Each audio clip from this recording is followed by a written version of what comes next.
বন্ধু বান্ধৱীসকল মোৰ চেনেলৰ অন্য এটা ভিডিঅ'লৈ আপোনালোক সকলোকে স্বাগতম জনাইছোঁ। আজি মই এই নটিছখনৰ ওপৰত কিছু ক'বলৈ ওলাইছোঁ যে এই নটিছখন আচলতে সঁচা নে মিছা।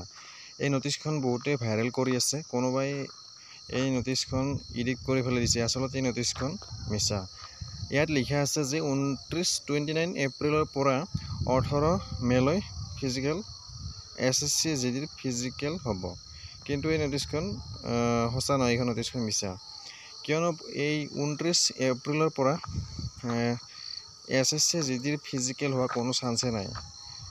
এইখন বহুত বেছি ভাইৰেল হৈ আছে যদিও এইটো মিছা।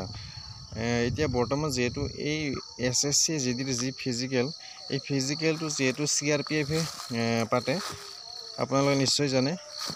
এতিয়া বৰ্তমান যিহেতু ইলেকশ্যন চলি আছে, চব মানে এতিয়া ইলেকশ্যনত বিজি হৈ আছে, গতিকে এই 29 এপ্ৰিলৰ পৰা এই SSC GDৰ ফিজিকেল হোৱাৰ কোনো চান্সেই নাই।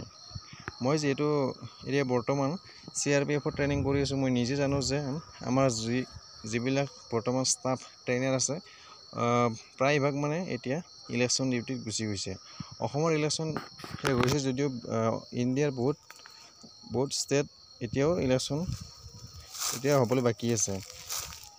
সেয়ে যিহেতু ইলেকশ্যন নীতি খতম হোৱাৰ পিছতে SSC GDৰ ফিজিকেল অনুষ্ঠিত হোৱাৰ চান্স আছে, গতিকে আপোনালোকে ভালদৰে প্ৰিপাৰেশ্যন কৰি থাকক। আৰু 8 তাৰিখৰ পৰা চান্স একেবাৰে নাই, হ'ব পাৰে জুনৰ লাষ্টত হ'ব পাৰে বা জুলাইৰ ফাৰ্ষ্টত। আপোনালোকে ভালদৰে প্ৰিপাৰেশ্যন কৰি থাকক, ভালদৰে দৌৰক আৰু কম সময়ৰ ভিতৰত সোমাবলৈ চেষ্টা কৰক। আৰু যিসকলে বেছি টাইম লাগি আছে সেইসকলে 24 মিনিটৰ ভিতৰত সোমাবলৈ চেষ্টা কৰক। আজিৰ ভিডিঅ'টো ইমানেই, আপোনালোকে চিন্তা কৰি থাকিব নালাগে এই নটিছখন ফেক হয়।